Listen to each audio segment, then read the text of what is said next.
Hello, ನಮಸ್ಕಾರ ಗೆಳೆಯರೇ. ನಾನು ಶೇರ್ ಮಾಡುತ್ತಿರೋ ವಿಡಿಯೋ ಸ್ವಲ್ಪ ಗಮನವಿಟ್ಟು ನೋಡಿ.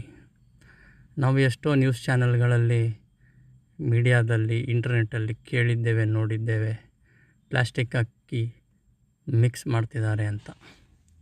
ಸೊ ಯಾರಿಗೂ ಗೊತ್ತಿಲ್ಲ ಯಾವ ಥರ ಇರುತ್ತೆ ಅದು ಅಂತ. ಇಲ್ಲಿದೆ ನೋಡಿ. ಇದು ನಮ್ಮ ಮನೆಯಲ್ಲೇ ಬಂದು ರೀಚ್ ಆಗಿದೆ ಅಂದಮೇಲೆ ನಾನು 100% ಶ್ಯೂರ್. ಪ್ರತಿಯೊಬ್ಬರು ಯಾರು ಸೊಸೈಟಿಯಲ್ಲಿ ಖರೀದಿ ಮಾಡ್ತಾರೋ, ದೋಸೆ, ಇಡ್ಲಿ, ಪಡ್ಡು ಮಾಡೋಕ್ಕೆ ಖರೀದಿ ಮಾಡ್ತಾರೋ ಕಡಿಮೆ ಬೆಲೆಗೆ, ಪ್ರತಿಯೊಬ್ಬರ ಮನೆಯಲ್ಲೂ ಇವತ್ತು ಪ್ಲಾಸ್ಟಿಕ್ ಅಕ್ಕಿ ರೀಚ್ ಆಗಿದೆ ನೋಡಿ. ಇದು ಆರಿಸಿ ಇಡ್ತಾ ಇದ್ದೀನಿ ನೋಡಿ. ಇದು ನಮ್ಮ ಮನೆಯಲ್ಲಿ ಬಂದಿರೋ ಅಕ್ಕಿಯಲ್ಲಿ ಬಂದಿರೋದು ನೋಡಿದ್ರಲ್ಲ. ಬನ್ನಿ, ಈ ಅಕ್ಕಿನ ನಾನು ಈಗ ಸ್ಪೂನ್ನಲ್ಲಿ ತಗೊಂಡು ಡೈರೆಕ್ಟ್ ಗ್ಯಾಸ್ ಮೇಲೆ ಇಟ್ಟು ತೋರಿಸ್ತೀನಿ ಏನಾಗುತ್ತೆ ಅದರ ಪರಿಣಾಮ. ನೋಡ್ತಿದ್ದೀರಲ್ಲ, ಗ್ಯಾಸ್ ಆನ್ ಮಾಡಿದ್ದೀನಿ.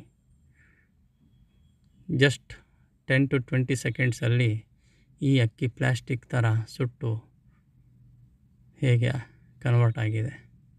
ಇದೇ ನಮ್ಮ ಬಾಡಿಯಲ್ಲಿ ಹೋಗಿ ಕ್ಯಾನ್ಸರ್ ಆಗೋದು. ಎಷ್ಟೋ ಜನ ಅಂತಾರೆ, ಎಲ್ಲ ಚೆನ್ನಾಗಿದ್ದವನಿಗೆ ಯಾಕೆ ಕ್ಯಾನ್ಸರ್ ಆಯಿತು? ಸೊ ಹೇಳಿ, ಲಾಸ್ಟ್ ಎಷ್ಟು ವರ್ಷದಿಂದ ನಾವು ಇದನ್ನು ತಿಂತಾಯಿದ್ದೀವಿ, ಭಾಳ ಜನಕ್ಕೆ ಗೊತ್ತಿಲ್ಲ. ಅಯ್ಯೋ, ನಮ್ಮ ಮನೇಲಿ ಇಲ್ಲ ಅಂತ ತಲೆ ಕೆಡಿಸ್ಕೊಳ್ಳೋದು ಇರಬೇಡಿ. ಪ್ರತಿ ಹೋಟೆಲ್ಲು ಹೊರಗಡೆ ಸಪ್ಲೈ ಆಗೋದೇ ಈ ಅಕ್ಕಿ. ಕಡಿಮೆ ದುಡ್ಡಲ್ಲಿ ಎಲ್ಲ ಹೋಟೆಲ್ನವರು ದೋಸೆ, ಇಡ್ಲಿ, ಪಡ್ಡು ಮಾಡೋದು ಇದರಿಂದ. ಸೊ ನಿಮ್ಮ ಆರೋಗ್ಯ ನಿಮ್ಮ ಕೈಯಲ್ಲಿದೆ, ಯೋಚನೆ ಮಾಡಿ. ಮನೆಯಲ್ಲಿ ಪ್ರತಿಯೊಂದನ್ನು ವೆರಿಫೈ ಮಾಡಿ, ಚೆಕ್ ಮಾಡಿ.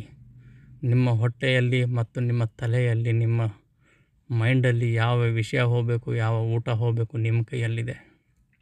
ಪ್ರತಿಯೊಂದು ಯೋಚನೆ ಮಾಡಿ, ಎಚ್ಚರಿಕೆಯಿಂದ ಜೀವನ ಬದುಕಿ. Thank you. ಇದೆಲ್ಲ ಕ್ರೆಡಿಟ್ಸು ನನ್ನ ತಾಯಿಗೆ ಹೋಗುತ್ತದೆ. ಅವರೇ ಇದನ್ನೆಲ್ಲ ನೋಡಿದ್ದು, ಕಂಡು ಹಿಡಿದಿದ್ದು.